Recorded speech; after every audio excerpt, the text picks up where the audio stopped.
Tfajla Filippina tilfet ħajjita u 3 oħra ġew salvati wara li spiċċaw f'diffikultà serja fil-baħar f'Taslima.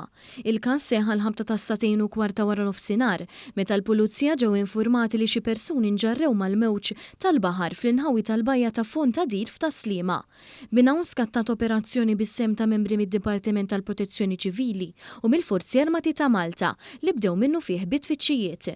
Dan sar ukoll permezz ta' helikopter tal-Forzi Armati ta' Malta u bil-lanċa tas-salvataġġ Melita 2. Preżenti fuq il-post kien hemm ukoll tim mediku u tabib tal-emerġenza flimkien ma' pulizija mir-Rapid Intervention Unit.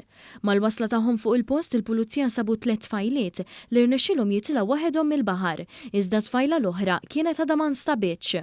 Wara tfittxija mill-Forzi Armati u l-Protezzjoni Ċivili ittellet l-art tfajla ta' nazzjonalità Filippina fl-inħawi tal-bakka ta' Fontadir.